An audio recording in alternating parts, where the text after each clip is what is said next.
Come to the front, man.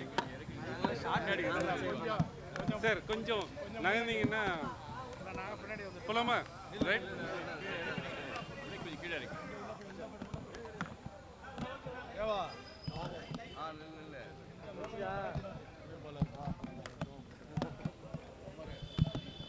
அந்த booth நம்பர்லாம் ஞாபகம்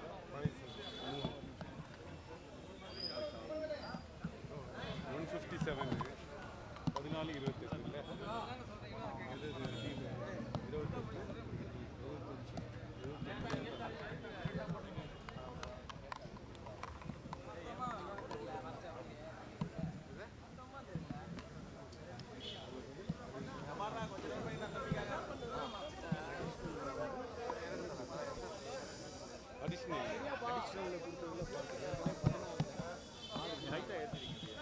ஓகே ரைட் சார்.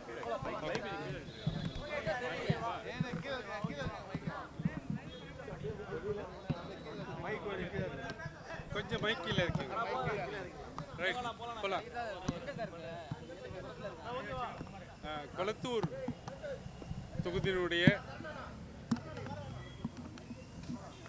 வாக்கு எண்ணிக்கை இயந்திரங்களையும் இவிஎம்களையும் உச்சநீதிமன்ற வழிகாட்டுதலின்படி பரிசோதனை செய்வது செக் அண்ட் வெரிஃபிகேஷன் ப்ராசஸ் இன்றையுடன் நிறைவடைந்திருக்கிறது. 29ஆம் தேதி துவங்கி இன்றையோடு நிறைவடைந்திருக்கிறது. ஆகஸ்ட் மாதம் 1ஆம் தேதி பத்திரிகையாளர்களை சந்தித்த போது நாங்கள் அதுவரை பரிசோதனை செய்த இவிஎம் மிஷின்களில் 2 மிஷின்களுடைய விவிபேட் சரியாக வேலை செய்யவில்லை என்பதை சுட்டிக்காட்டியிருந்தோம்.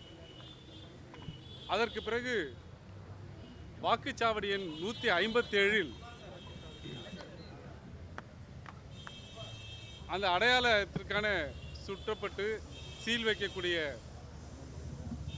அட்ரஸ் டேக் என்பவை புதியதாக இருந்தது என்பதையும் சொல்லியிருந்தோம். அது குறித்து முறையான புகார்களை தேர்தல் கமிஷனரிடமும் மாவட்ட தேர்தல் அதிகாரியிடமும் கொடுத்திருக்கிறோம். மொத்தம் 14 மெஷின்களை எடுத்து பரிசோதனை செய்யலாம் என்று தேர்தல் ஆணையத்தினுடைய வழிகாட்டுதலின்படி செய்தோம். அதில் ஏறக்குறைய அன்றைக்கு சொன்னது போல 4 மெஷின்களை தவிர மற்றும் 2 மெஷின்களிலும் சின்ன சின்ன பிரச்சனைகள் இருந்ததால் தேர்தல் ஆணையத்திலிருந்து எங்களுக்கு வேறு ஏதாவது 6 வாக்குச்சாவடிகளுடைய மெஷின்களை பரிசோதனைக்கு எடுத்துக்கொள்ள வேண்டும் என்று கேட்டார்கள். இது சட்டப்பூர்வமான நடவடிக்கை என்பதால் மற்ற 6 வாக்குச்சாவடிகளை நாங்கள் தேர்ந்தெடுத்து கொடுத்தோம். அதில் ஒரு வாக்குச்சாவடி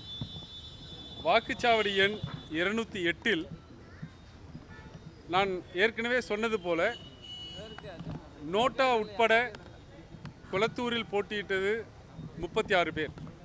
எனவே 3 பேலட் யூனிட் இருக்கும், 3 வாக்கு செலுத்தும் கருவிகள் இருக்கும். அதில் திராவிட முன்னேற்ற கழக தலைவர் மாண்புமிகு முன்னாள் முதல்வர் அவர்களுடைய பெயரும் சின்னமும் முதல் பேலட் யூனிட்டிலேயே இருக்கும். ஏன்னா அங்கீகரிக்கப்பட்ட அரசியல் கட்சி என்பதால் முதல் பேலட் யூனிட்டிலேயே இருக்கும். இன்றைக்கு 208வது வாக்குச்சாவடியை எடுத்து பார்த்தபோது இந்த முறையில் என்ன பண்ணுவாங்க, செக்கிங் அண்ட் வெரிஃபிகேஷனில் அது 2 கட்டமானது. முதல்ல அது கரெக்டான ப்ராப்பர் கஸ்டடியிலேருந்து வந்தது அப்படின்னு எடுத்து சொல்லுவாங்க. அப்புறம் மெஷினை ஆன் பண்ணிவிட்டு அந்த கண்ட்ரோல் யூனிட் இருக்குல்லையே, அதை வாக்கு எண்ணிக்கைக்கு எடுத்துக்கொள்ளப்படும் கண்ட்ரோல் யூனிட்டில் ஒரு பட்டன் அழுத்தினாங்கன்னா பேலட் யூனிட் 3ஐயும் விவிபேட்டையும் அது ரெகக்னைஸ் பண்ணணும். ரெகக்னைஸ் பண்ணி டிடெக்ட் பண்ணி ரெகக்னைஸ் பண்ணி அக்செப்ட் பண்ணணும். அக்செப்ட் பண்ணி அந்த கண்ட்ரோல் யூனிட்லேயே சொல்லும் ballot unit 1 recognised accepted, ballot unit 2 recognised accepted அப்படின்னு சொல்லிக்கிட்டே வரும். அந்த திரையில் வந்துக்கிட்டே இருக்கும். இன்றைக்கு அதுபோல் எடுத்துக்கொண்ட போது மாண்புமிகு முன்னாள் முதல்வர் அவருடைய பெயர் இருந்திருக்கக்கூடிய அந்த பேலட் யூனிட் ரெகக்னைஸ் செய்யப்படவில்லை.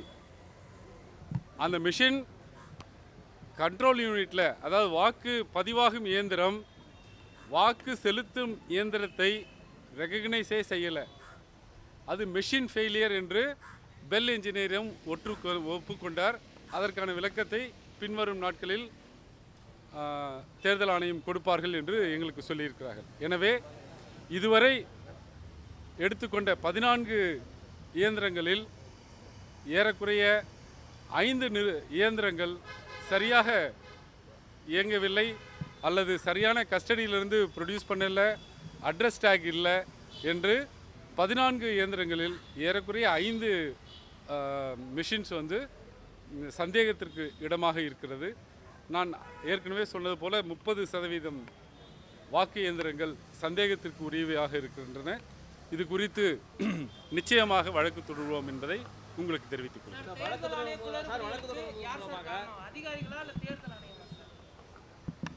முதல்ல இதுக்கு முன்னாடி இருந்ததெல்லாம் ஹியூமன் எரர்னாங்க, அதிகாரிகள்னு சொன்னாங்க. இன்றைக்கி இவிஎம் மிஷினே பிரச்சனையாக இருக்குது. அப்போ அது தேர்தல் ஆணையம் ஒப்புக்கொண்ட இயந்திரம் தவறாக இருந்தால் அது தேர்தல் ஆணையம் தான் சரி பண்ணணும். இது இந்தியாவில் ஒரு முதல் வழக்காக இருக்கும். அதனால் இதனுடைய போக்கை தான் பார்க்கணும். அது பிறகு அந்த வெற்றி வாய்ப்பு வந்து மாற்றப்படுமா, இல்லை வெற்றி வாய்ப்புக்கு மாறுவதற்கான காரணம் இருக்கா, இல்லை அதில் ஏதாவது சில நிகழ்வுகளில் எலெக்ஷன் பெட்டிஷன் போடாமே ரிட் பெட்டிஷன்லேயே கூட தேர்தலை தள்ளுபடி செஞ்சுருக்காங்க. அது போன்ற ஒரு சூழ்நிலை உருவாகலாம். தேர்தல் தள்ளுபடி ஆகும்னு நினைக்கிறீங்க அந்த குளத்தூர் தொகுதிக்கு? அதை சொல்லிட்டாரு. சட்டப்படி அது அப்படி தான் ஆகணும். மற்ற தொகுதிகளில் நாங்கள் பார்வைக்கு எடுத்துக்கல. அன்னைக்கு நான் சொன்ன மாதிரி காஞ்சிபுரத்தில் ஒரு மிஷின் வந்து ரெகக்னைஸ் ஆகலை.